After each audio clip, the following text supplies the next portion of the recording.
Every television series based in the White House inevitably has to grapple with one fundamental question: what motivates politicians? And it's HBO's hit comedy Veep, now entering its 6th season, that has actually figured that out.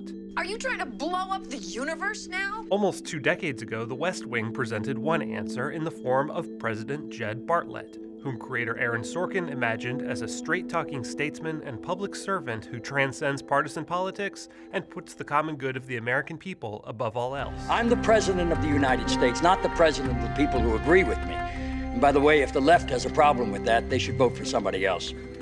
If The West Wing is idealistic White House fan fiction, Netflix's breakout series House of Cards is its dark reflection. The road to power is paved with hypocrisy and casualties. House of Cards imagines a Washington, D.C. in which corruption and blackmail are the murky waters politicians swim. In this world, only the predators survive, and Frank Underwood and his wife and co-conspirator Claire devour anything in their paths. But it's Veep that actually gets American politics right. The rulebook's been torn up now, and America is wiping its nasty ass with it! It doesn't fantasize that politicians are heroic figures, nor the inverse that they are inherently sinister monsters. Veep proposes something far more simple yet radical. Politicians aren't special. What do you think drives Selena at this point? I guess what drives her is her own narcissism. I'm gonna go show everybody myself. Okay. Okay, let's go do it. Veep is one of the greatest shows ever made about American politics precisely because it remains unsentimental and neutral on the moral value of any one set of political beliefs. Is there a pro I don't give a shit lobby? Yep, you're looking at them. I got posters, buttons. Not really, because I don't give a shit. And in the process reveals to us the deeper universal truth about what's wrong with Washington. Space? We're not gonna be dealing with space as an issue in this speech. Space is bold, but safe at the same time. There are no votes in space. There's nothing there. It isn't that we just haven't voted the right people in or kept the wrong people out, but that our civic institutions are run by human beings subject to the same psychological forces, good and bad, that drive the rest of us.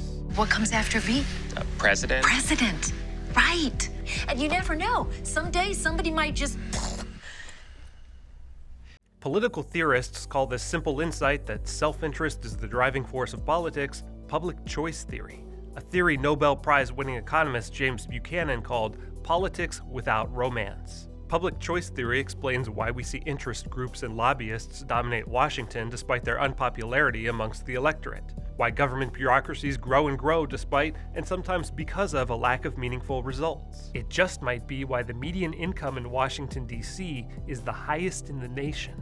And it's why politicians sometimes make decisions that aren't in the public interest, but in their own interest. That is so great for me! And the country? Yeah, that's what I meant. Every single politician we meet all thinks that the show is about every other politician but them. That is 100% true across the board. In the world of public choice theory, it matters less whether we get a Jed Bartlet or Selena Meyer or even a Frank Underwood running our civic institutions, and more whether those civic institutions are sufficiently restrained by constitutional safeguards and robust and self-regulating enough to withstand the inevitable human fallibility that will constantly challenge and undermine their mission.